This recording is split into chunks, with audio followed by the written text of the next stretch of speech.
Boa noite a todos. Brasília, quinta-feira, 19 horas.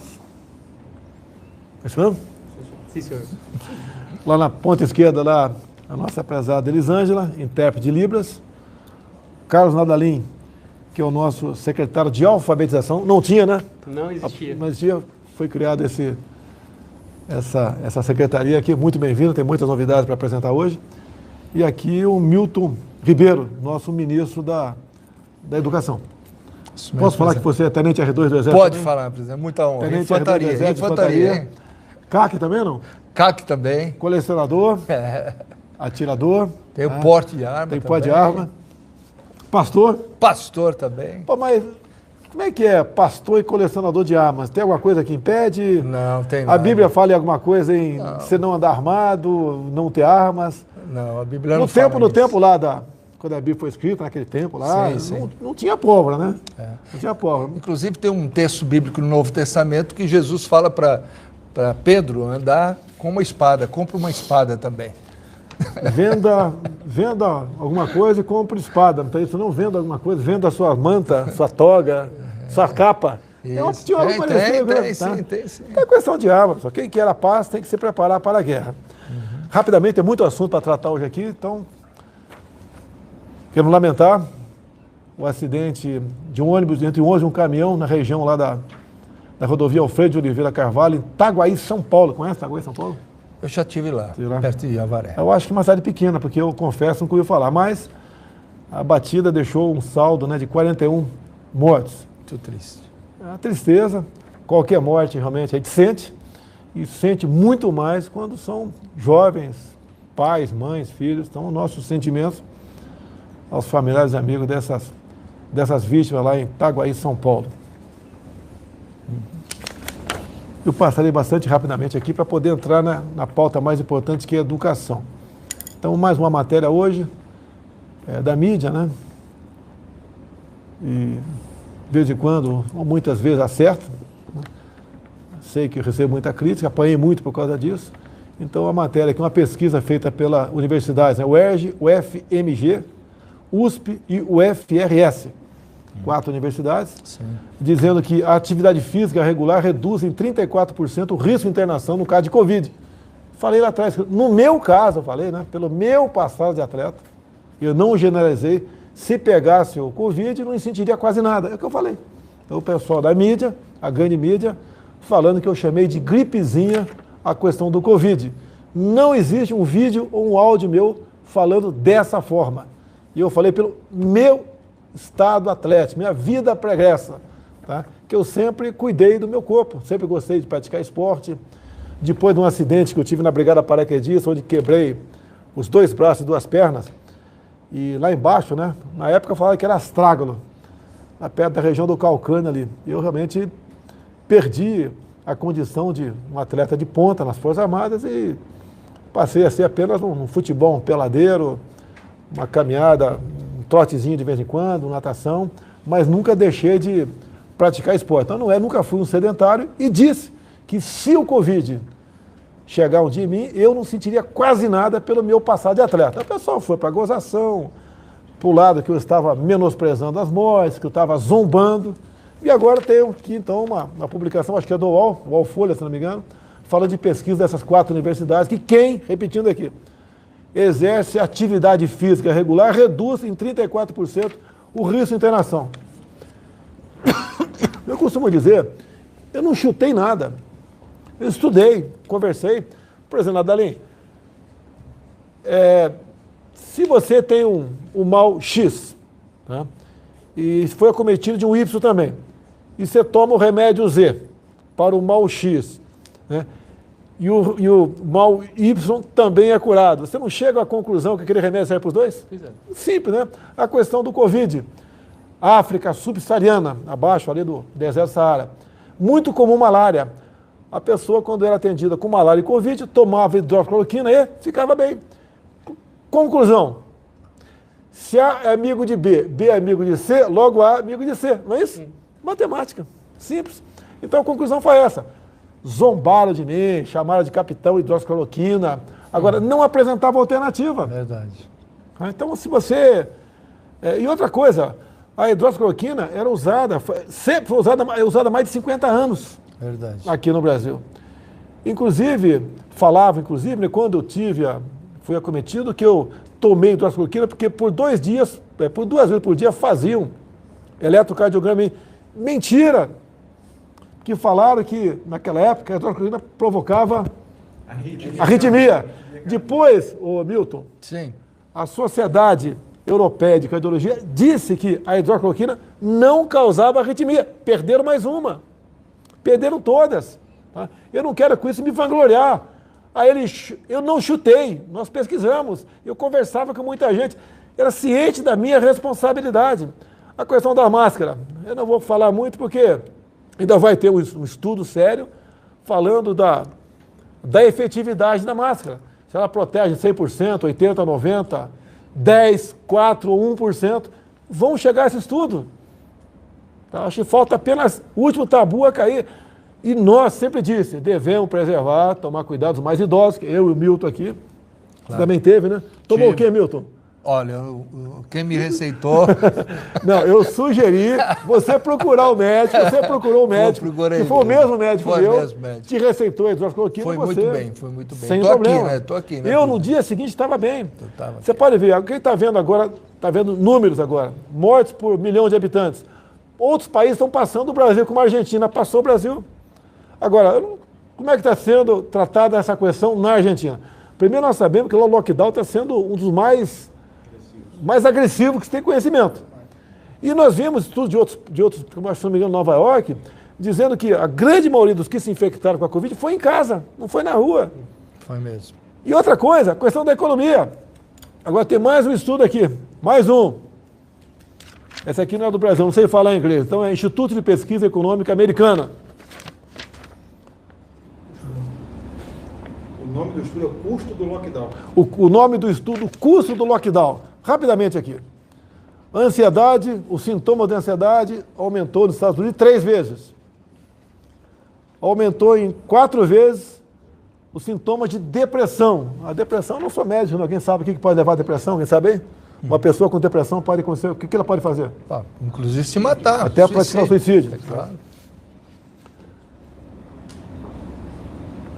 Outra coisa também aqui, diz o estudo que 13% dos entrevistados disseram que aumentaram o consumo de substâncias. O que é substâncias? É isso que... Drogas, pô. Aumentou o consumo de drogas, tá certo? Um outro dado aqui, interessante, que no meu entender, também aconteceu no Brasil, mas não sei que percentual. Né? Os bancos de alimentos distribuíram 20% a mais de alimentos do que no mês normal.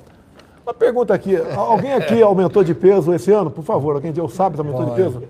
1, 2, mais alguém? 3, 5, 60%. Até você, Jorge Seife, comeu mais tilápia? Até o Jorge Seife aumentou. Então aumentou o peso. Quando você aumenta o peso, isso tem reflexo na saúde da pessoa. Geralmente uma pessoa mais obesa, que tem mais gordura no sangue, é isso mesmo? Eu não sei se é isso mesmo, tá? Tem mais problemas, pode ser acometido de doenças, entre outras coisas. Então essas questões todas... Tá? Foram aqui levantadas aqui no Instituto de Pesquisa Econômica lá dos Estados Unidos, americana. A mesma coisa, algo semelhante aconteceu no Brasil. Então tem gente aí, tem prefeito, alguns, né, que já estão falando em novo confinamento, lockdown. Então, agora é tarde, para quem o prefeito já foi reeleito, estava lockdown, alguém está contra, você tinha que ter visto. Será que você não consegue entender que o que ele fez ao longo de março para cá, basicamente, começou a pandemia, tá? E ele foi reeleito, o que está na cabeça dele? Eu fiz certo, vou continuar o lockdown. Agora, pode mudar isso onde? Onde tem segundo turno. Eu vou dar dica para você? Não, você que decida aí. Não sei quantos, aproximadamente, ou mais ou menos 100 municípios, teremos segundo turno ainda. Então dá tempo de você ver isso. E também muito importante, né? Ver o partido que o cara está e o partido que está coligado. Meu Deus do céu, será que é difícil escolher assim? São Paulo, o meu candidato perdeu. Tá? Não foi para o segundo turno. Tem agora, vocês podem decidir entre o Covas e o Boulos. O Covas declarou que não votou em mim no segundo turno em 2018. Então ele votou no PT, votou no Haddad. Tá? E o outro cara, no PSOL, é conhecido. Não vou dar dica, não vou entrar em política aqui. Cada um decida da melhor maneira o seu voto agora. Em São Paulo, então estou fora dessa. No Rio de Janeiro, todo mundo sabia quem eu apoiava. Né? Foi para o segundo turno. E a atenção de vocês, pô. Tá certo? Vamos lá. Também aqui diz aqui que entre 70 milhões e 100 milhões de pessoas cairão na pobreza extrema no mundo por causa do lockdown. Rapidamente, deixa eu ouvir a voz do Milton, rapidinho. Vamos lá. Política Presidente, Nacional de Educação Especial, o que é isso? Rápido, 30 segundos, Milton. 30 segundos, vamos lá. É uma visão agora para as pessoas que têm deficiência.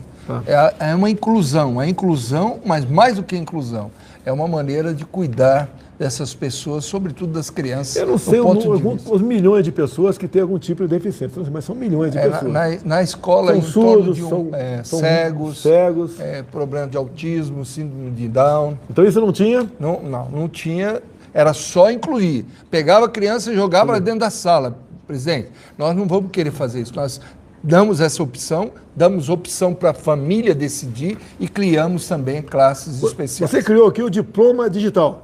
Foi criado no nosso governo. Foi. Já estava em andamento quando você chegou lá? Não, tinha algum estudo, mas nada ainda. Nadali, você pode, ele é ministro aqui, mas você pode ajudar em alguma coisa, se porventura. O que acontece? Como é que é o diploma digital? O senhor sabe quantos diplomas falsos existem por aí? Eu também não sei. Então a pessoa vai contratar, você é médico, é um diploma igualzinho assinado, só que a gente não sabe se é real. Nós vamos ter no MEC um banco. A pessoa vai contratar alguém, entra, isso no segundo trimestre de 2021. A pessoa entra e fala, não, de fato esse cara é formado. O senhor já teve problema com o diploma, né? Pode ver.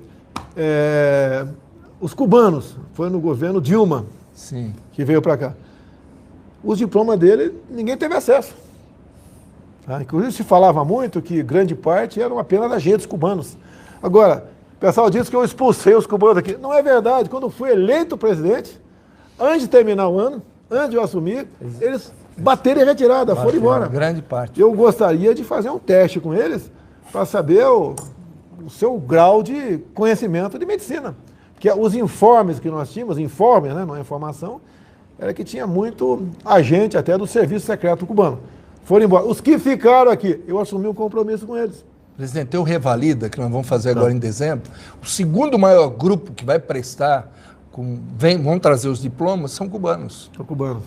O Revalida, então, é algo legal. Então, ficou muito tempo parado no Brasil. Exatamente. Agora, a prova realmente não é dizer que uma prova é difícil, é uma prova para comprovar se tem conhecimento ou não de medicina. É verdade. Porque a gente não pode, quer ver, o que eu falava como deputado? Como deputado, eu falava muito na tribuna da Câmara.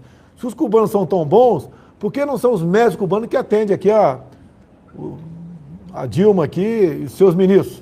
Por que na equipe médica não tem cubanos aqui, já que são tão bons assim? Então nós estamos dando a chance. Eu falei durante a minha campanha que os cubanos que porventura, a campanha não, foi depois, quando nós chegamos na presidência, né? Que os cubanos quisessem ficar no Brasil, nós daríamos asilo para eles. Coisa que o governo do PT não fazia. Ele geralmente, inclusive estava na norma, é uma coisa inacreditável brasileira, né? Se o médico cubano pedisse que asilo, eles seriam deportados pelo governo brasileiro. É uma coisa inimaginável. Mas o PT, em nome da democracia, fazia isso. Então, diploma digital, andamento, alguma coisa mais de diploma digital? Não, eu vou tratar da alfabetização. Vamos lá. Exame. O Enem. Final, o Enem vai ser em janeiro, é isso? 17 e 24 de janeiro. Nós vamos também ter um inédito, que é o Enem digital. Isso é, a pessoa vai no lugar e vai fazer digitalmente, vai dar celeridade para a correção. E vamos ter também um especial vídeo provas em Libras, para aqueles que se declararem surdos ou com algum tipo de deficiência, com laudo, presidente. Aí ele tem direito a essa classe. Primeira dama está funcionando, hein? Ela não manda só aqui, não. Manda aí também? Manda aí, presidente. Você não sabe Está mandando muito. Vamos lá. Programa Nacional do Livro e do Material Didático. Pela primeira vez, para crianças pequenininhas. E nós, uma equipe especial para analisar conteúdo. Vocês lembram dos livros que chegavam há pouco tempo? Tu lembra, Nali? Fala de algum livro. Lembra, Nali, que ensinava absurdo para criança? Sim, vi vários exemplares. Agora, isso acabou. Se porventura chegar por aí, pode denunciar para nós que nós vamos correr atrás de quem está distribuindo esse material por aí. O que nós queremos e vamos distribuir é algo útil para as crianças, algo que os pais não precisam se preocupar, o que teu filho ou filha está vendo na biblioteca. Verdade. Okay? Então, o Programa Nacional do Livro do Material Didático está Esse aqui também. Esse aí, custa vamos lá. caro, né? Pois é, Programa pois é. Caminho da Escola. São Eita. ônibus. Você vai falar sobre ônibus aí? Não, o que nós temos que falar? 1.742 ônibus, presidente. Que nós Só nesse ano? Só nesse ano. 1.740 ônibus só esse ano. Desses ônibus tem uma particularidade que é importante falar.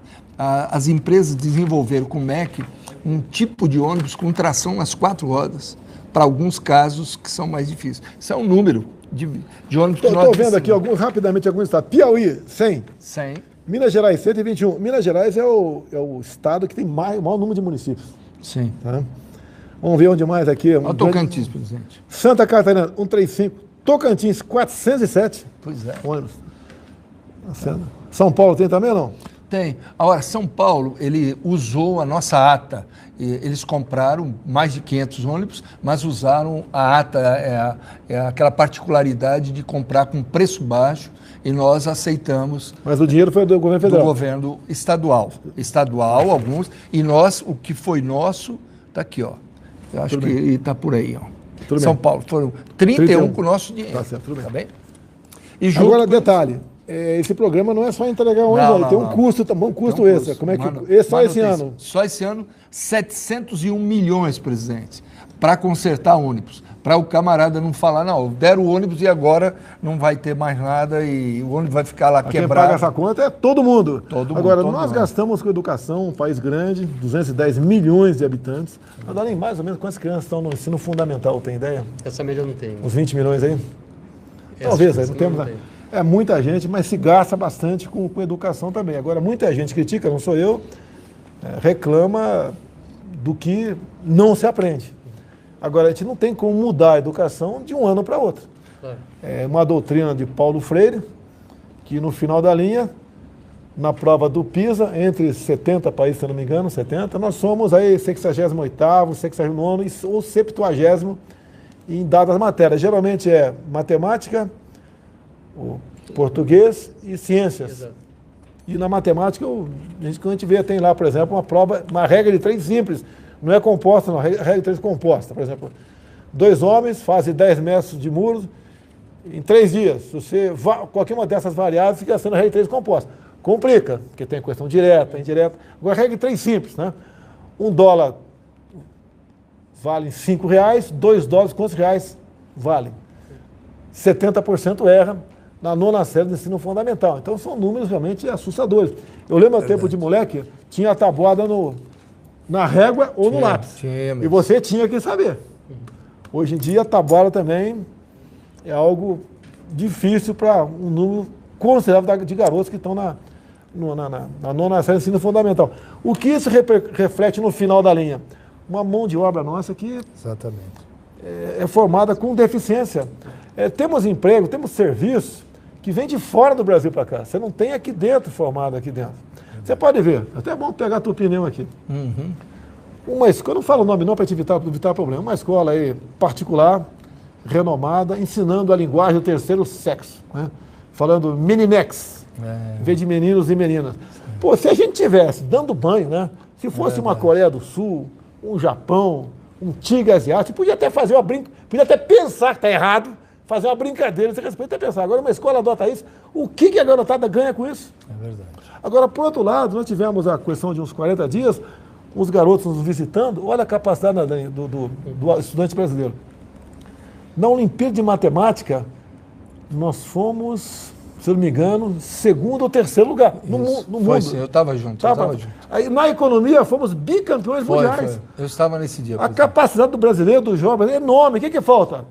Falta é disciplina, falta hierarquia, né?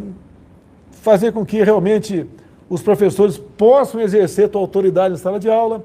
Ao longo dos últimos anos, passou a ser só direito. A gente via muitas vezes ações na justiça feitas de um pai, o que é pior, né?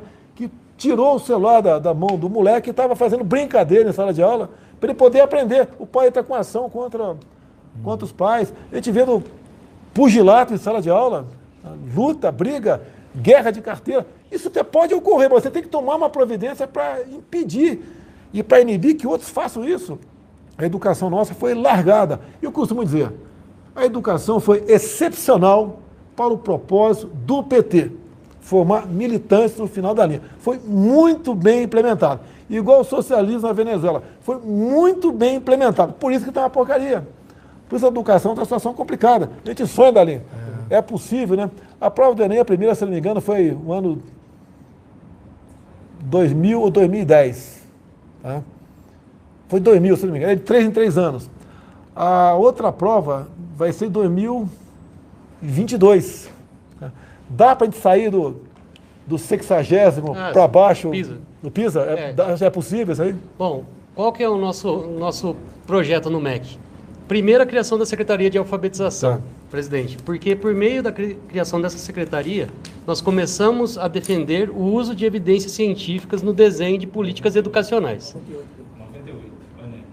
98. Começou em 98. Não, você falou Enem ou... Falei PISA. É, PISA. O PISA aí. Ô, Fofuxo, estamos dizendo que é errado. Pisa, 98 foi o primeiro exame? É o PISA? É o PISA. PISA. Fala, ali. Então, presidente, veja, no último PISA, 50% dos jovens brasileiros entre 15 e 16 anos ficaram no nível 1 ou abaixo do nível 1 em uma escala de proficiência que vai de 1 a 6. B12 é melhor. É. Tá, ficou lá embaixo. Ficou lá embaixo. Então, o que acontece? São jovens de 15 e 16 anos e as pesquisas, as evidências científicas mostram que as crianças que não concluem o processo de alfabetização nos anos iniciais do ensino fundamental, a probabilidade é de que 90% a 95% dessas crianças continuem fracassando no terceiro e quarto anos do ensino fundamental. E 70% a 75% tenham sua trajetória escolar comprometida. Então, há uma correlação entre o baixo desempenho na aprendizagem da leitura e da escrita nos anos iniciais e os resultados no PISA. Te dou um exemplo. Nas 2 últimas edições da Avaliação Nacional da Alfabetização, a ANA, em 2014 e 2016, 55% de nossos alunos, no fim do terceiro ano do ensino fundamental, tinham conhecimento insuficiente em leitura, presidente. Isso significa que eles não conseguiam... Terceiro ano, não sabiam ler. Não sabiam ler. Então, para reverter esse quadro, o governo Bolsonaro cria a Secretaria de Alfabetização. Por quê? Nós entendemos que, primeiro, as crianças precisam aprender a ler para depois ler para aprender. Verdade. Então, nós não estamos conseguindo fazer com que nossas crianças leiam e compreendam textos. E para que isso aconteça... Começar pelo começo. Exato. Começar pelo alicerce, presidente. O que o governo anterior, os governos anteriores fizeram foi construir uma casa, mas construir os telhados, cheio de universidade, só que não cuidar do alicerce. Aí a casa não subsiste. E é difícil consertar isso agora. A gente vai tentar. Bom. Vamos lá. Programa Nacional de Alimentação Escolar. Gastou quanto? A previsão de gastar esse ano? Quanto? 4 bilhões. 4 bilhões com o Programa Nacional de Alimentação. Isso. E como em grande parte a molecada está em casa, está gastando esse dinheiro e alimenta indo para onde? Então, é aí que nós fizemos. Mandamos entregar, grande parte foi entregue em casa, viu, presidente? O outro, dinheiro direto na escola. Isso aí foi aquele... Olha o valor, presidente, aqui, ó. 615 milhões, mais de 600 milhões. Que é, mandamos o dinheiro para ajudar o retorno das aulas. Nós queremos o retorno das aulas. Tu defende aula presencial? Claro que eu defendo. E nós queremos, presidente, mas isso não depende da gente. Isso está na mão de, conforme o STF decidiu, na mão de prefeito e governador. Vamos tomar todos os cuidados sanitários, todos os cuidados. Todo mundo queremos o bem dos nossos filhos. Eu tenho uma filha de 10 anos. Né? Estuda aqui em Brasília, está em casa. Está tendo a educação à distância, a mãe faz cumprir, não tem conversa, faz cumprir, mas grande parte da molecada, os pais não têm como cobrar dos filhos isso. Estamos perdendo muito na educação. O Brasil perde. E, obviamente, o MEC deu o parecer favorável à volta das aulas? O meu parecer, o parecer da minha equipe, é que volte às aulas. Com protocolos? Sim, cuidando, nós... inclusive, escrevemos protocolos de biossegurança, ouvimos os médicos todos, para retornar com cuidado. E mandamos, isso que é importante, mandamos para cada escola... 120 mil reais. Praticamente 80 mil reais rateado, umas mais, outras vezes, porque são 117 mil escolas públicas. Vamos lá.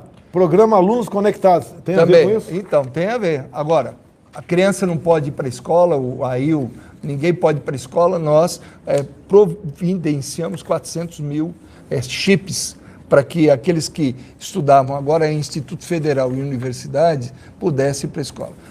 Tem a ver com o que é a mesma coisa? Educação conectada? Exatamente, são as escolas em si, elas estão conectadas, essas estão conectadas. Deixa eu contar um caso só que eu fiquei assim, desanimado. Um diretor de uma escola lá do Rio, presidente, ele disse que só 70% dos alunos poderiam ter conexão e por isso ele ia fechar a escola, e ficou fechado.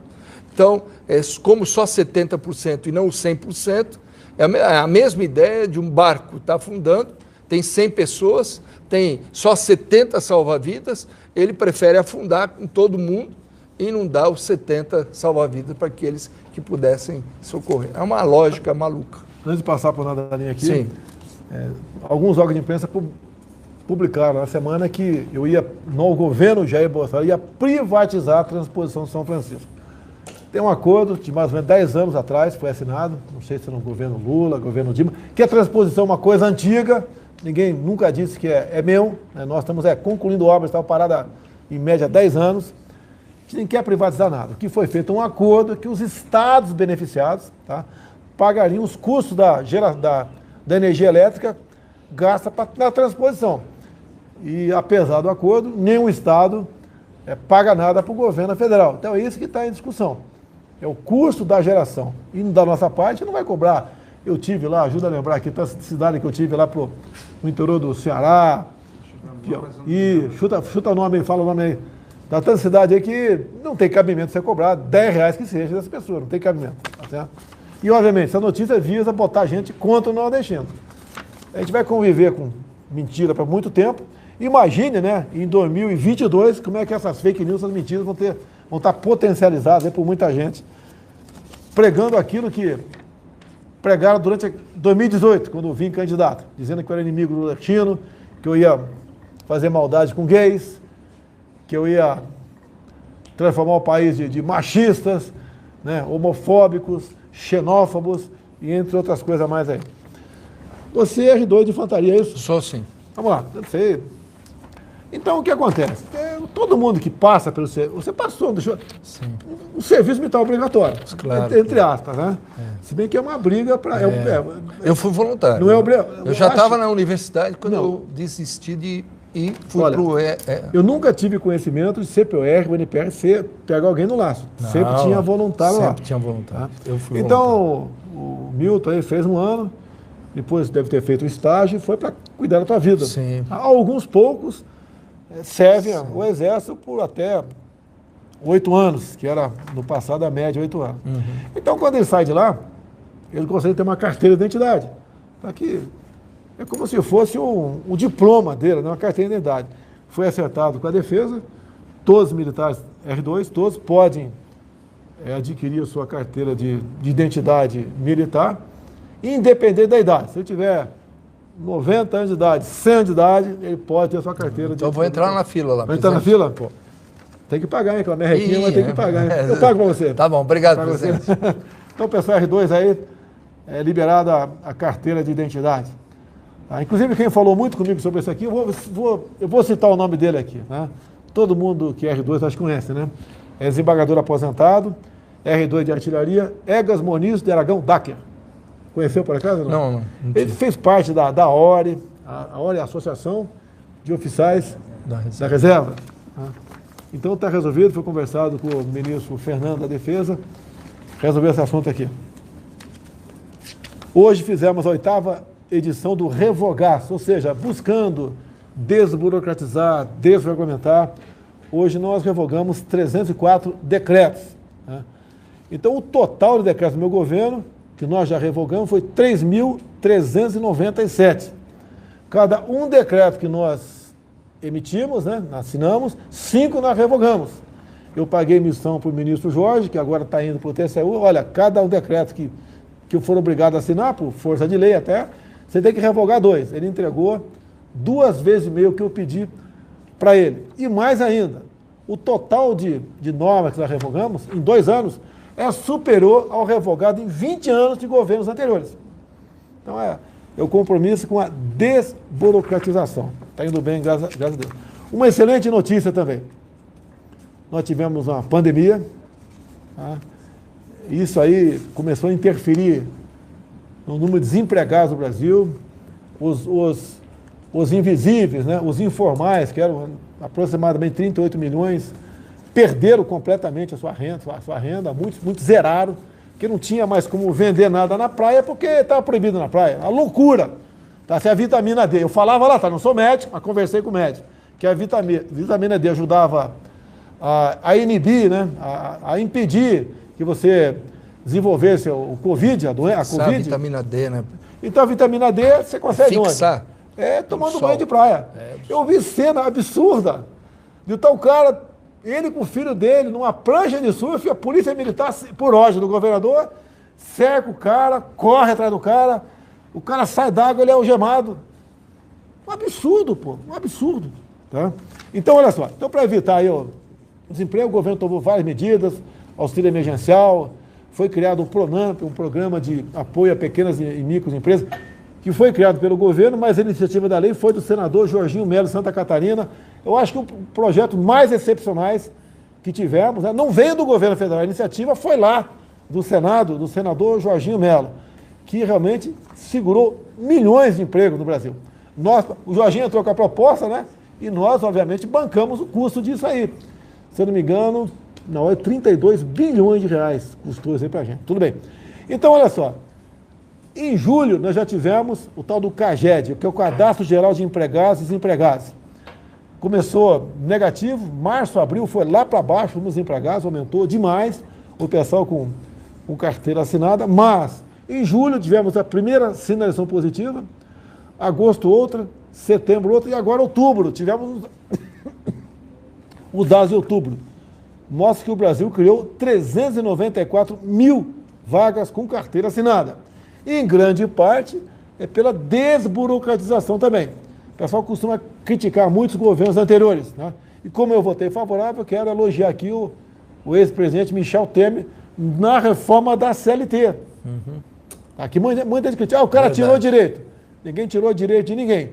Mas também não engessou, não continua sendo engessado o patrão.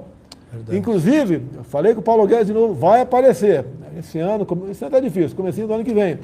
Vamos criar o programa Minha Primeira Empresa, que muita gente reclama, né? O salário mínimo está baixo, reconheço que está baixo. Mas a gente não tem como aumentar.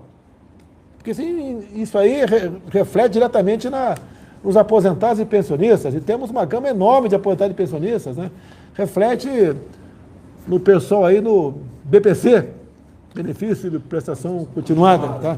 Reflete no BPC também, não sei o montante, mas são dezenas de bilhões de reais que se gasta com isso e não tem mais de onde tirar dinheiro. Tá?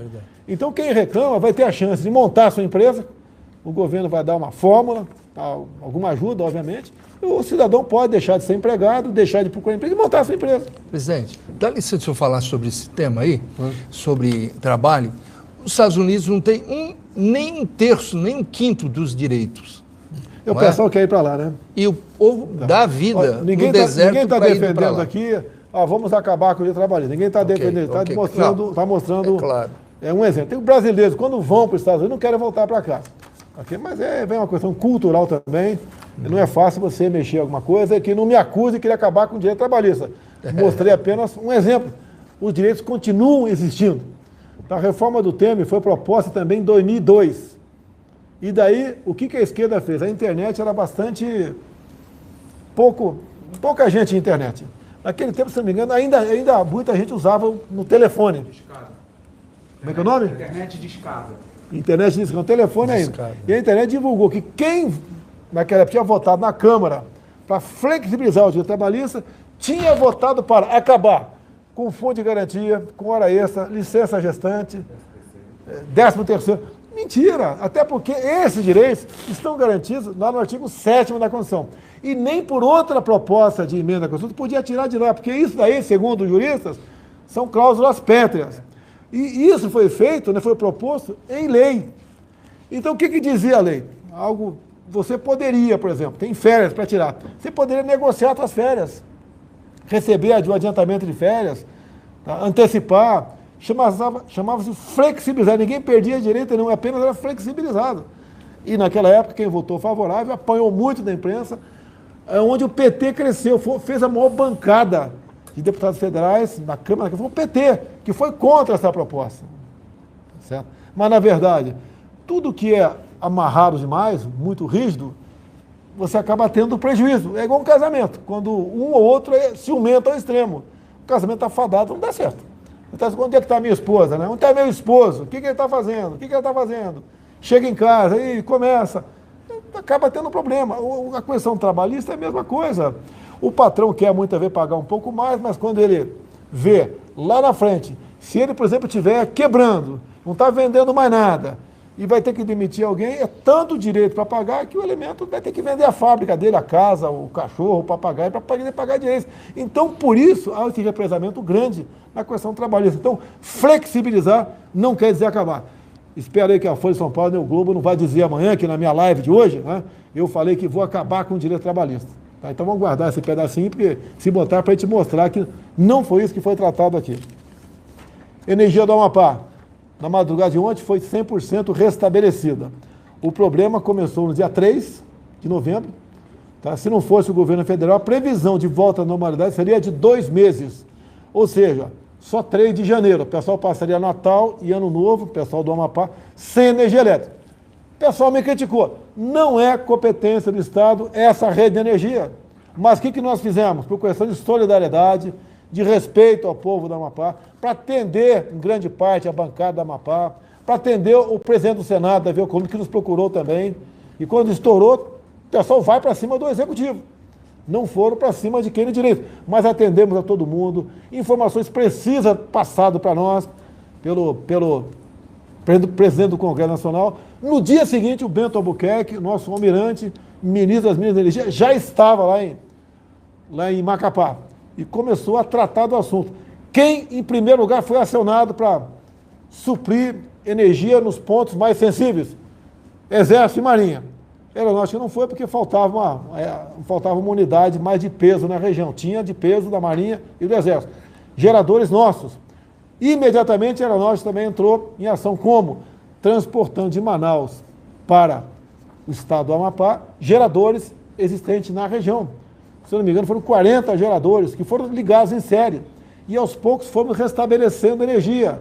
Um trabalho de 24 horas por dia dos funcionários, dos servidores do Ministério da Minas e Energia, das Forças Armadas, os locais lá, os bombeiros lá, locais, Defesa Civil de lá, de cá também, Operador Nacional do Sistema, Agência Nacional de Energia Elétrica, e começamos a trabalhar 24 horas por dia. Sábado último eu fui lá, o pessoal reclamou que eu não tinha ido. Eu tenho compromissos, tá? Eu não podia cancelar um compromisso para ir visitar apenas, fazer uma operação presença. Daqui nós articulamos com o Ministério da Minas e Energia todas as ações dispensáveis. E começou a ser restabelecida a energia 40%, 50%, 60%, 70%.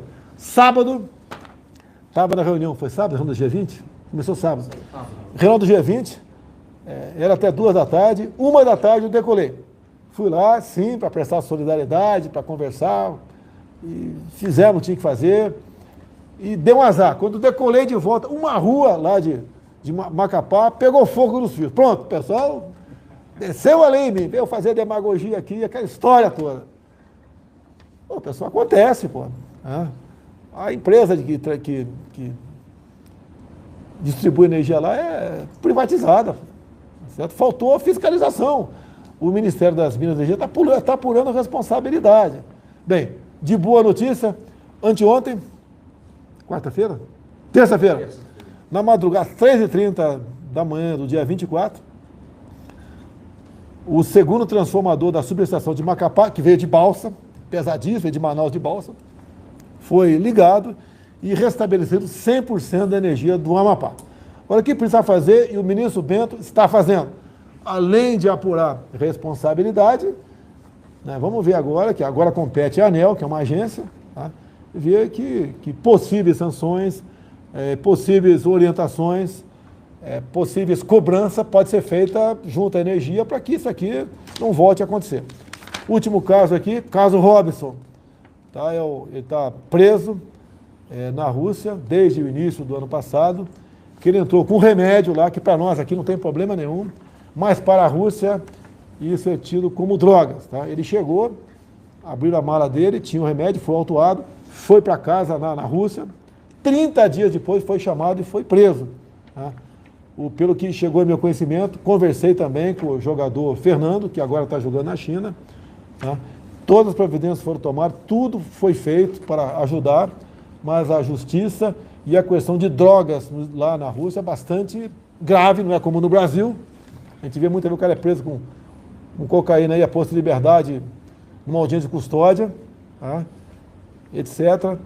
E aí o pessoal pede uma interferência nossa junto ao presidente da Rússia. Bem, o que nós sabemos de casos anteriores, né?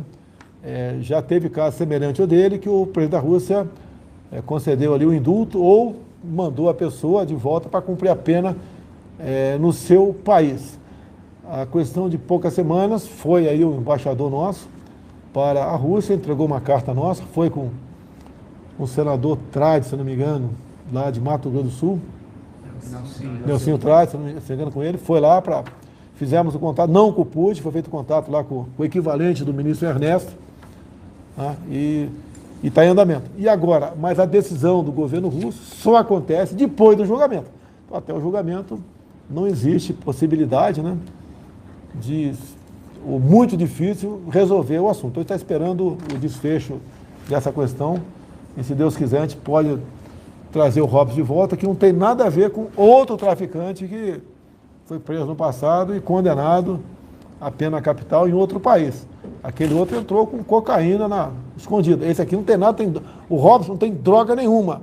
É um medicamento que para nós aqui é vendido sobre receita médica, mas lá fora, para a Rússia, isso é droga e não se discute. Adalinha, eu estou aqui com... O que é essa aqui? Grafogame? O que é essa aqui? É o Grafogame. Presidente, hoje nós estamos aqui fazendo o pré-lançamento desse aplicativo que foi criado na Finlândia. Nós sabemos que a Finlândia é uma referência mundial na educação. Um aplicativo que apoia a alfabetização, é uma ferramenta de apoio aos professores para auxiliar as crianças no processo de alfabetização. Originalmente, o Grafogame foi criado para auxiliar, ajudar aquelas crianças que enfrentavam dificuldades na aprendizagem da leitura. Mas hoje, todas as crianças podem usar. Então, o Grafogame é para crianças entre 4 e 9 anos. Aquelas crianças que estão na educação infantil, se preparando para a alfabetização formal, as que estão no período de alfabetização e aquelas que, eventualmente, não aprenderam a ler da forma esperada. O jogo está aqui. Dá uma viadinha para lá. Vamos virar. Já está na fase. Dá para trabalhar, André? Um pouquinho ali, rapidinho aqui? Vamos ver se eu consigo aqui. Aí. Isso é na laptop? Pode ser no telefone também? Também. Está bem no telefone? iPhone, Android. Então, vou mostrar aqui. Dá um estímulo sonoro. É a letra certa para aquele som. Falou F, daí que você faz o quê? Falou é. Isso. Já ia ficar reprovado na primeira lição. Deixa eu me acostumar aqui com... de novo. Então veja que há vários distratores, letras que... Isso é para alfabetização. Isso. É uma ferramenta, um instrumento que apoia não a substitui o professor, né? Exato. Ele auxilia o professor, é uma ferramenta, não é isso, Natalina? Inclusive, presidente, amanhã nós teremos aqui a presença de um especialista que fez essa adaptação do Grafogame para o português brasileiro. É a primeira versão do Grafogame para português brasileiro. Nós já temos... Para amanhã? Para amanhã é isso? Amanhã, pela manhã, nós vamos lançar o Grafogame. Hoje é um pré-lançamento, né, ministro? Isso mesmo. Então, o cônsul da Finlândia virá para o evento. E esse aplicativo ele já foi usado em mais de 30 países e adaptado... Vai ser lá no Ministério da Educação? No INEP, no auditório do INEP. É vinculada lá. Onde é o Ministério do INEP? É lá no prédio de educação mesmo? Não, é em outro. Sudoeste. Vai estar o embaixador da Finlândia para... Vai estar você também? Eu vou estar. Vamos lá. Android, Apple e Windows. já pode baixar agora. Já está disponível, né, nas lojas. Vocês podem baixar gratuito, é gratuito. Seria meio parecido com o jogo do milhão do Silvio Santos? Mas tinha o jogo do milhão, lembra? Você ia jogando, olha, eu já joguei o jogo do milhão, vou compensar. Eu já dei uma folga aí, vou jogar esse trem aí, pô. E de vez em quando eu errava cada coisa, ainda bem que eu não fui ao vivo no programa. Errar aquele negócio lá. Nunca errei, não erraria nunca a fórmula da água, como um colega errou lá atrás. O deputado errou um tempo atrás aí, lá. Não erraria, não. Qual a forma da água oxigenada? Sabe aí? Água oxigenada, quem sabe? Aí, tá vendo? É o baixinho. Mas cérebro pequeno, mas funciona. Tem um grandão. Pô, não diz que come peixe inteligente? H2O é o sócio de água. H2O. E a forma da água salgada, como é que é? É a mesma coisa com sal. Não, com sal. E a forma do sal? Não é NaCl? NaCl, pô, é isso aí, NaCl. Cloreto de sódio, cloreto de sódio. Se você quer ser ministro da pesca um dia, eu vou ter que fazer a provinha em você, para ver se você passa aqui na provinha aqui, né? Se aparecer Globo, que tu sabe o que treco vai apertar aqui, sabe, né? Então é coisa extremamente importante. A alfabetização é o primeiro passo É o primeiro. para a pessoa Fala o Icerso. se apresentar no mundo que vai se abrir na frente dele. A pessoa que não sabe ler, não sabe interpretar. É muito comum aqui S e Z, C cedilha, 2S, é muito comum esses erros. Tá certo? Mas isso aqui é um V0. Essa primeira aula aqui é um som e a pessoa vai ligar a letra. Exato. Logicamente, tem outras aulas também. Vai aumentando o nível. Isso. Qual que é a proposta do Grafogame? É que a criança conheça o som das letras, das sílabas e das palavras. Então, dentro de uma progressão, a criança vai associando os sons das letras, depois compondo as primeiras sílabas, até chegar à leitura de palavras. Então, presidente, o que é interessante? Fala-se muito nesse período agora de isolamento social que o senhor não gosta da ciência. É um aplicativo com respaldo científico. Né? Há evidências. Há evidências científicas que sustentam o uso desse aplicativo que nós vamos disponibilizar para minimizarmos o impacto do isolamento social. Gratuito, Nadalim. De Gratuito. graça, ministro, durante 12 meses. E, presidente, eu tenho de fazer aqui um agradecimento público ao ministro e também à Secretaria Executiva do MEC, o ministro Milton. Realmente, ele conseguiu montar ali uma excelente equipe na Secretaria Executiva que torna possível o lançamento do Grafogame e de outras ações que apresentaremos em breve. Vamos passar para a Jovem Pan aí. O pessoal lá do Augusto Nunes, que nos acompanha, a gente agradece a sessão gratuita do sinal para a gente, né? O meu Facebook e YouTube está com um total 33 mil. Pingo dos Is, 67 mil. Jovem Pan News, 10 mil. Dá 77, dá 80 mil. 3 vezes mais do que eu. A Jovem Pan está 3 vezes melhor do que eu. Quero que aumente mais, né? Tanto é que sempre peço, quando acabar a nossa live aqui, liga lá na Jovem Pan, Pingo dos Is, o time lá do Augusto Nunes para os comentários finais. Se a gente pisou na bola, a gente corrige na próxima live nossa aqui. Então temos também no Foco do Brasil, 3 mil, Folha Política, 2 mil, e DR News, 2 mil. Obrigado, aí, DR News está entrando agora. O total é em torno de 120 mil pessoas pelos números que eu tenho na frente aqui. Bastante gente, né? Muita Uma gente. live com 120 mil. E, obviamente, tem gente que replicando o sinal. Eu não sei, mas deve ter mais de 200 mil pessoas assistindo. Te agradece a audiência de todos vocês. Perguntas aqui do pessoal da Jovem Pan. Aí. Aqui, é contigo aí. Vamos lá. Boa noite, presidente. Boa noite, ministro. Boa noite, secretário. Secretário Nadalim, o senhor tem conhecimento de um manifesto de pediatras pela reabertura, pela volta ao funcionamento das escolas. Como o senhor tem visto a crise sanitária nas escolas? Obrigado. Entendeu? Entendi. Bom, a medida tomada pelo Ministério da Educação foi a de, por meio da transferência de recursos às redes de ensino, prepararmos o retorno às aulas. Nós sabemos qual é a posição do presidente, do ministro, com relação a este período pelo qual estamos passando. Então, a Secretaria de Alfabetização, eu sou secretário de Alfabetização, só posso falar sobre a minha secretaria, fez um aporte de 183 milhões, no PDDE emergencial, que foi criado pelo Ministério da Educação para atender as escolas neste período de retorno às aulas, na preparação para o retorno às aulas. Nós queremos o bem dos alunos, o bem dos pais, paz, tranquilidade para os pais. E, num primeiro momento, existia uma grande quantidade de pais que eram contrários à volta à aula presencial.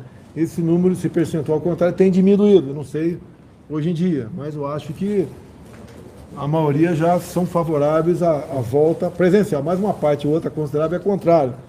Tem alguma entidade, o conselho, alguém está defendendo o isolamento para os alunos até o final do ano que vem?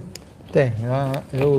Eu tenho tido uma conversa já com o nosso Conselho Nacional de Educação que apontam para o final. Eu respeito, naturalmente, aponta para o final do ano de 2021. Até lá sem aula. Não é sem aula, é aula remota, mas é um indicativo de que a aula será, que ainda vamos estar sob os efeitos de todas as coisas. Ninguém sabe o futuro. O que eu vou conversar com a nossa Comissão Nacional é deixar do jeito que está. Afinal, presidente, eu não defino nada. Quem define se volta a aula ou não é prefeito e governador. Agora, se eu tiver uma decisão do MEC dizendo que é 2021, todos os sindicatos, todos os grupos que são contrários ao retorno da aula, eles vão falar que é uma decisão do governo federal. Olha, pessoal, eu quero tentar explicar aqui. Foi votado esse ano um projeto de lei que chegou à minha mesa para sanção ou veto. Obviamente é sobre Covid. E lá, um dos artigos, falava o seguinte, que os produtos para combater o Covid, produzidos nos Estados Unidos, Japão, União Europeia e China, caso chegassem ao Brasil, a Anvisa teria 72 horas para homologar e autorizar a distribuição e aplicação. Eu vetei esse dispositivo, vetei. O Congresso derrubou o veto. Então, olha só, nós temos aí não digo uma guerra, alguns impasses sobre vacina. A Anvisa é independente, não adianta um governadorzinho aí, nós sabemos quem quer ficar criticando a Anvisa, que a Anvisa é independente. Tá? Quem conhece a Anvisa hoje em dia, tira o chapéu, levando-se em conta alguns dos integrantes que ocuparam a Anvisa. Era uma coisa terrível. Não quero acusar todos os integrantes da Anvisa, mas alguns estavam lá por outros interesses. A Anvisa, hoje em dia, deu uma verdadeira aula de patriotismo, de amor ao próximo, de humanismo no tocante ao vírus. Tomaram decisões virando noite. Fizeram muita coisa. Agora, essa lei obrigando a Anvisa, em 72 horas, homologar e distribuir produtos que sejam certificados em outros países, aí não compete a mim interferir nisso. O que depender de mim, certo? Eu homologo, depender de mim, deixar bem claro. Depois de qualquer medicamento, entre eles vacina, que não é medicamento, é para uma vacina, é para prevenir uma doença, passar pela saúde e for certificado pela Anvisa, o governo federal vai comprar esse material e vai colocar à disposição da população de forma gratuita e voluntária. Então, há uma preocupação de todo mundo que interesses outros pode estar envolvido nessa questão da vacina. É muito interesse de um governador aí em querer salvar vidas, muito interesse dele. Fico até preocupado. Eu acho que ele, se morrer hoje, vai para o céu, porque é um santo esse cara aí. Está tão preocupado em salvar vidas.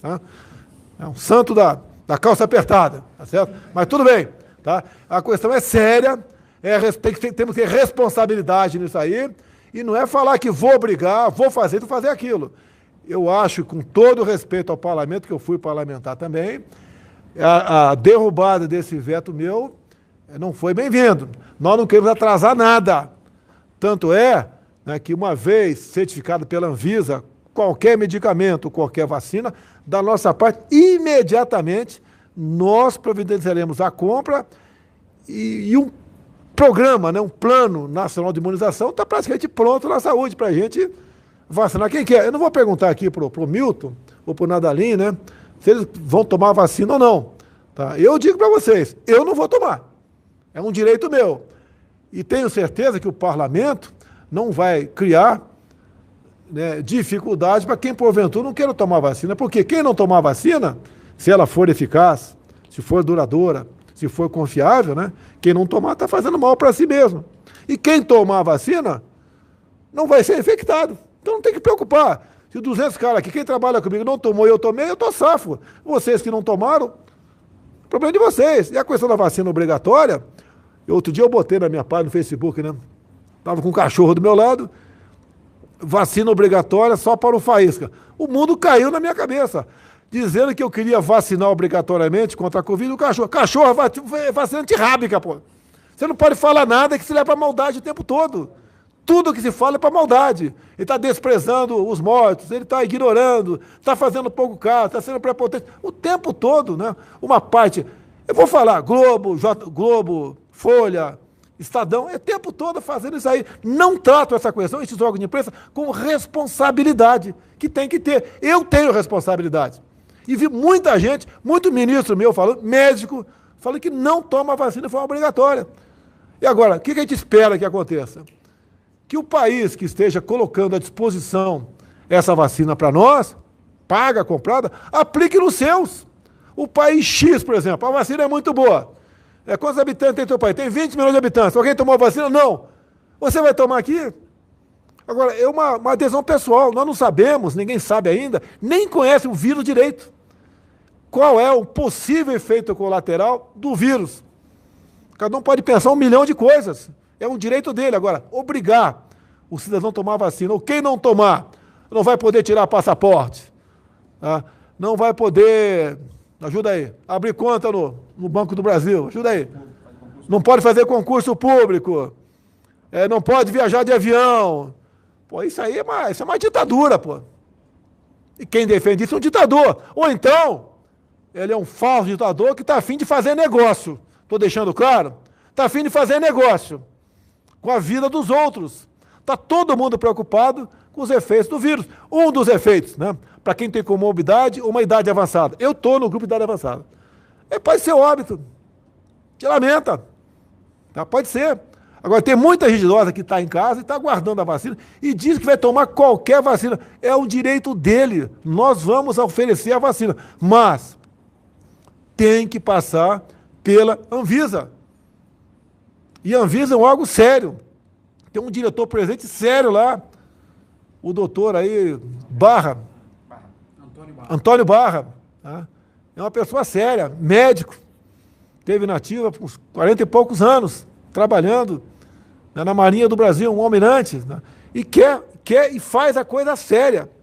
É igual essa história de 6 milhões de doses que vão vencer em janeiro. O Pazuello, nosso ministro da Saúde, foi no Congresso hoje, está previsto ali, foi no Congresso, explicou que a validade de janeiro é de uma caixa sobressalente, estava lá. A validade é até 2020, 2021 e 2022. Nada vai vencer. E o que acontece com esses testes? Você distribui para estado e município de acordo com o pedido e de acordo com o estudo que se faz em saúde. Olha, se o município tem 10 mil habitantes, pediu aí 20 mil, a coisa está errada. Entre em contato com o secretário, ó, houve algum erro aí, vamos acertar. Agora, os 6 milhões de doses que estão à disposição em São Paulo é que não houve pedido. Agora, vão ser usados? Com toda certeza sim. Tem estado, tem município que diz, eu quero até aplicar aqui o teste para saber quem está contaminado ou não, mas não temos efetivo para fazer esse tipo de trabalho. Mas tudo bem. Outra pergunta, Cid. Acho que eu falei demais aqui. Augusto Nunes.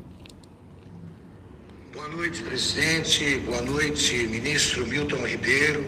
Ministro, o que o Ministério da Educação pode fazer para que termine a mais extensa quarentena escolar do mundo que é existente no Brasil, ainda? Olha, já respondeu, mas repita. Presidente, naturalmente eu só posso expressar o que eu posso fazer, expressar a minha vontade que as aulas retornem, porque isso está na mão de prefeitos e governadores. De acordo com decisão judicial. De acordo com a decisão. Presidente, se me permite, o ministro Milton, ao chegar ao Ministério, conversou muito comigo porque ele estava preocupado com os efeitos negativos do período de isolamento social e afastamento das crianças das escolas. Foi quando, então, em caráter de urgência, nós lançamos a coleção Conta Pra Mim. Aqui, presidente, tenho muito orgulho de ter lançado pelo Ministério da Educação, com o apoio do ministro, né, no Dia Nacional da Educação Infantil, uma coleção com 40 títulos para que pais e professores cultivem o hábito da leitura em voz alta, né, feita às crianças. Nós sabemos dos benefícios e os impactos positivos disso para a educação. Como se isso não bastasse, o ministro também acompanhou o lançamento do curso Práticas de Produção de Escrita. É um curso inspirado nesta formação que foi dada no estado do Paraná, presidente, em 1978. Veja como os nossos professores eram formados, né? Ativando a linguagem em português através de módulos. Então, 68? 78. 78. Veja aqui, você não encontra nada. 78 estava no primeiro ano de formado meu lá pela Academia Militar das Agulhas Negras. Foi o ano em que nasci. Então, lançamos esse curso. Chamou de velho, né? Tudo bem. Eu sou velho mesmo, pô. Tá. Mas, presidente, isso aqui também nós nos orgulhamos. O ministro, sim. O programa Tempo de Aprender, nós já temos no curso, na versão online, né, que tem como público-alvo professores do último ano da pré-escola e dos 2 primeiros anos do ensino fundamental e também qualquer interessado, várias famílias acessaram esse curso, mais de 270 mil inscritos. Nós somos o primeiro colocado no portal Avamec, que é o portal do Ministério da Educação, que hospeda cursos online. São mais de 4 milhões de acessos, né? E temos também mais de 4.400 adesões ao programa. Adesões por prefeituras. Por prefeituras, estados... São 5 mil e poucos municípios. Então, nós agimos, o MEC trabalhou para minimizar o impacto do afastamento das crianças, né, das escolas. E tem mais, o ministro, em breve, vai anunciar, presidente, uma ação do programa Tempo de Aprender, que é uma parceria, né, Brasil-Portugal, com a participação da CAPES, que foi fundamental. E nós vamos trazer para o Brasil uma formação para professores alfabetizadores que se chama ABC, Alfabetização Baseada na Ciência.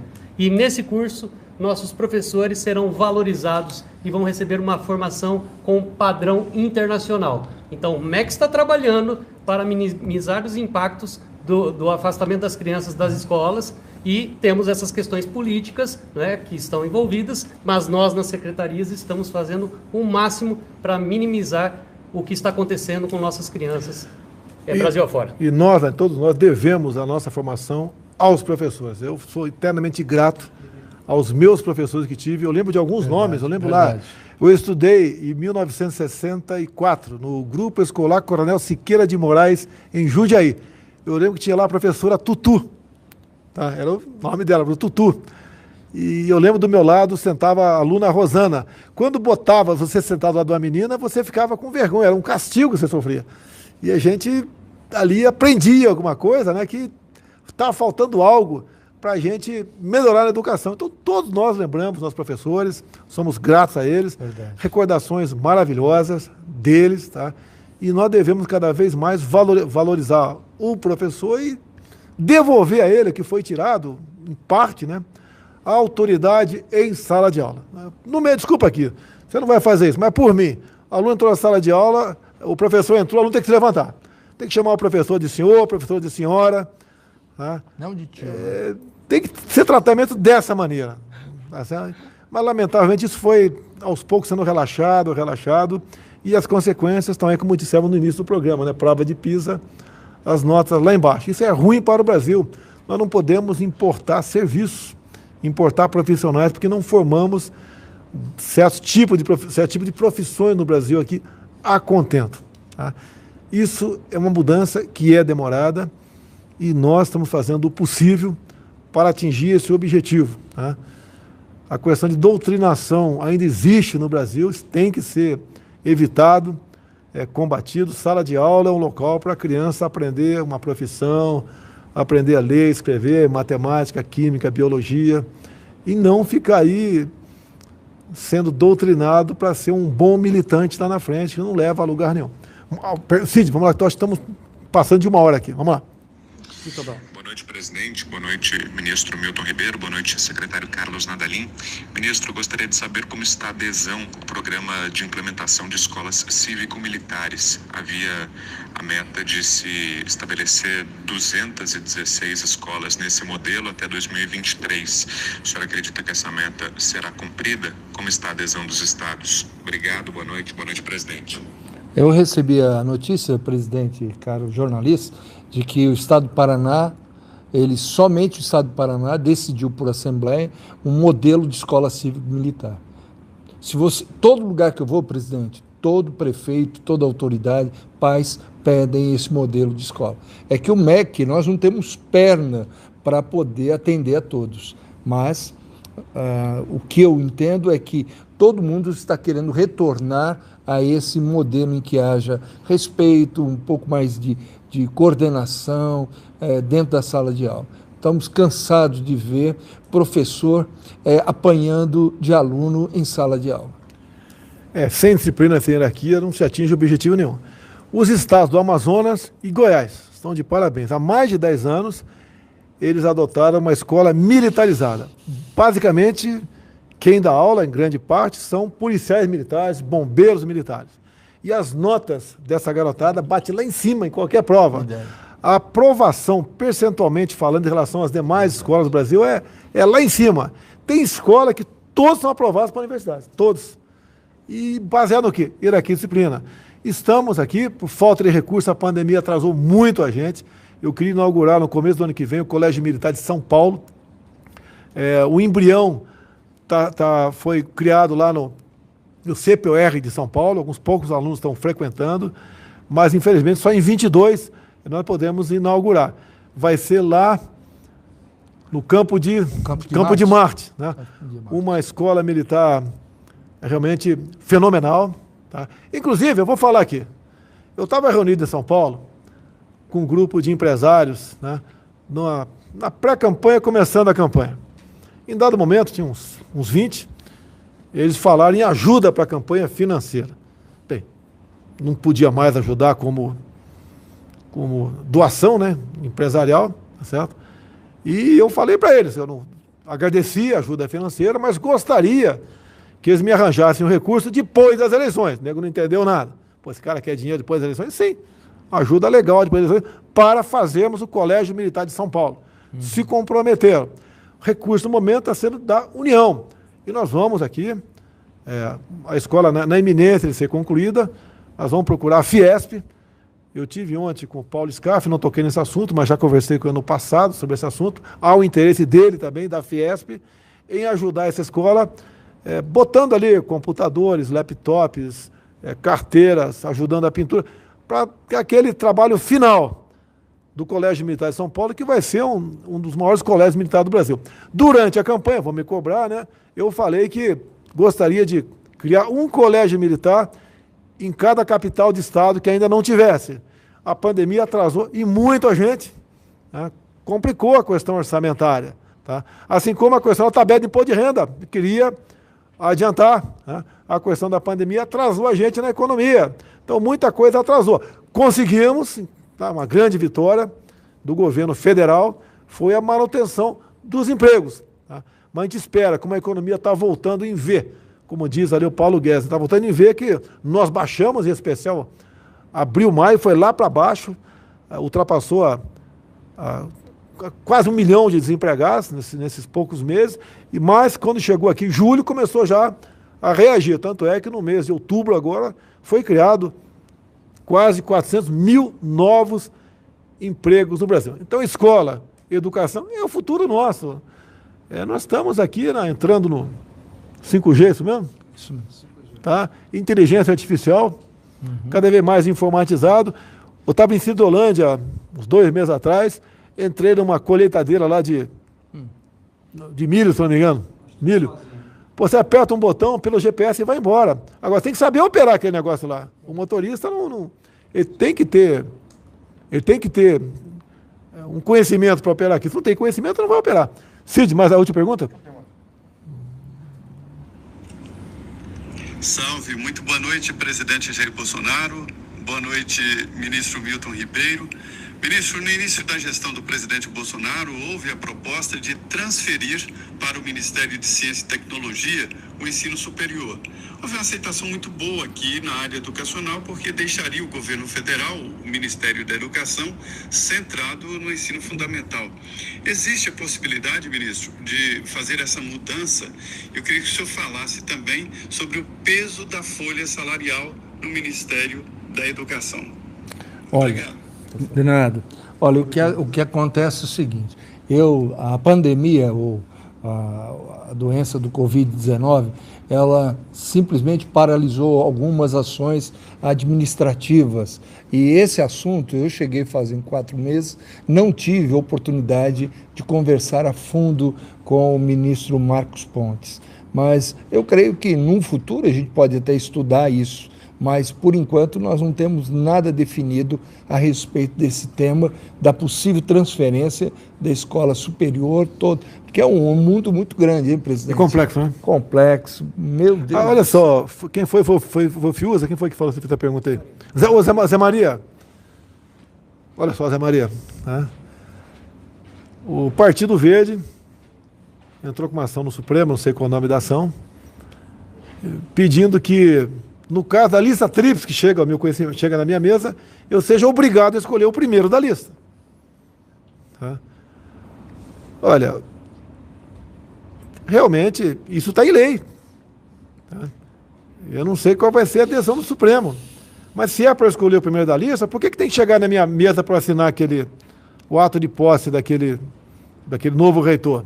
Que decidam por lá. Tem autonomia universitária, estão próximos à soberania universitária. Eu não quero interferir politicamente em lugar nenhum. Mas o que é comum chegar na minha mesa? Lista tríplice. Daí a gente pesquisa a vida da pessoa, pessoas trazem informações para... Chega na nossa frente, chega. Daí chega a informação, ó, esse é do PSOL, esse outro é do PT, esse outro é do PCdoB. A gente não deve escolher ninguém por questão ideológica, mas a gente vê que são militantes. E qualquer que você escolha, né, nesse quesito, se bem que esse não é o critério mais adequado para se excluir ou não alguém dessa lista, mas é comprometido, se compromete. Agora, e nós tomamos conhecimento também como aquela universidade está ranqueada. Pô, às vezes é recondução. Pô, se está lá em último lugar, pô, aquele cara não deve ser reconduzido. Eu posso escolher o segundo, o terceiro da lista, ou o primeiro, se o que vem para a recondução está em terceiro lugar. E aí o Partido Verde, o PV, quer retirar esse direito nosso, o Supremo vai decidir. Estava sendo decidido numa sessão virtual. Eu estava perdendo. Tá? O relator foi o ministro Fachin, lá do Paraná. Tá? E daí alguém pediu vista lá e vai ser presencial. Tá certo? Vai ser, então volta a zero, se discute novamente. Então, o que eu, cada vez mais, estou sem poder de decidir. Eu acho que se ali houve uma eleição e a lei diz que são os 3 primeiros para o presidente da República decidir, qual o problema? Por que no governo do PT não se tentou mudar isso aí? Porque a questão ideológica falava mais alto? No governo do PT ninguém se intrometeu em nada. O presidente Dilma ou Lula escolhe quem quiser da lista, o mais votado ou não. Ninguém nunca chiou, nunca. Quando chegou para mim, tem que mudar comigo agora. Agora, o que a gente quer de mudança na universidade? Se alguém, como eu disse aqui, sendo reconduzido, independente da filiação dele, PT, PCdoB ou PSOL, que é muito comum, né? E se a universidade está lá atrás, não está bem ranqueada, aquela pessoa, no meu entender, eu vou dar espaço para um dos outros 2. É assim que, infelizmente, a educação, no meu entender, foi aparelhada no Brasil. A gente quer mudar. Eu não quero botar um cara da direita lá, a extrema direita, o pessoal costuma acusar. Mas eu quero botar um diferente daquele que não está dando certo, não estava dando certo. Acabaram as perguntas? Acabou aí? Presidente, muita gente perguntando aqui que ursinho é este. É teu ursinho, não? Não, é um mascote do programa Conta Pra Mim, do Ministério da Educação, um programa que destaca o papel da família, né, no processo de alfabetização das crianças. Claro que nós não estamos incentivando as famílias a alfabetizarem precocemente crianças em casa, mas a contribuírem, a promoverem, por meio de atividades simples, o desenvolvimento, por exemplo, da linguagem dos pequenos. Então, no site do Ministério da Educação, presidente, nós temos a coleção Conta Pra Mim, são 40 títulos, como eu disse, está disponível gratuitamente. É para o pai contar para o filho, é isso? Exatamente. Pai lê pro filho. Pai lê para o filho. Basta baixar os exemplares, imprimi-los. Aqui não tem aquela historinha do rei que queria casar com a filha princesa, não. Ok, pessoal? Lembra da historinha? Lembra? Lembro. Pelo amor de Deus. Os livros, há poucos anos, ali do governo PT, O príncipe se apaixonou pela filha, a princesa. Pelo amor de Deus, acabou isso aí. Ninguém quer isso, que seu filho aprenda isso em sala de aula.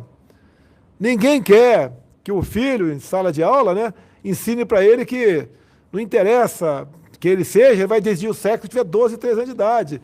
Isso não leva a lugar nenhum, leva um atraso apenas. E os pais é que dão a educação sexual para os filhos, ponto final. Então, parabéns, Nadalim, Milton. Presidente. Tá? Presidente, eu gostaria de fazer só um registro. Hoje é o Dia Nacional de Ação de Graças e nós temos que agradecer muito a Deus por tudo que Ele tem nos feito e tem nos dado. E essa é uma lei, a Lei 781, de agosto de 1949, pelo presidente Dutra. Então, fica aqui o registro, gratidão a Deus por tudo que temos. Terminando aí, domingo eu vou no Rio de Janeiro, está previsto, vou votar. O pessoal já sabe quem vou votar, que eu fiz campanha para o Marcelo Crivella. Não me interessa a pesquisa, que nunca ele tem pesquisa. E quem vai para o segundo turno? Boa sorte, uma boa decisão e leve em conta, sim, o partido a qual esse candidato está no segundo turno pertence. Tá? O que esse partido defende? Sempre defendeu. Ideologia de gênero, né, desgaste dos valores familiares, ignorando a educação, um montão de coisa. Veja o que esses partidos defenderam e você, então, não votar nesse candidato a prefeito desses partidos, que vocês sabem, é PT, PCdoB, PSOL, PDT, entre outros ali. Tá? É esse o apelo que eu faço. Por quê?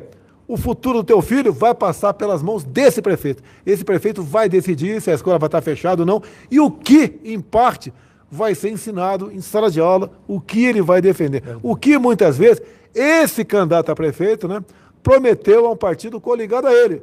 Por exemplo, vamos supor o Rio de Janeiro, o candidato a prefeito lá prometeu ao PSOL a Secretaria de Educação. Pô, se esse cara ganhar, não reclame do lixo que teu filho vai ter quando chegar em sala de aula. Um abraço a todos, muito obrigado pela presença, obrigado Jovem Pan. Pessoal, bota na Jovem Pan para ouvir o comentário aí do Augusto Nunes e sua equipe de jornalistas.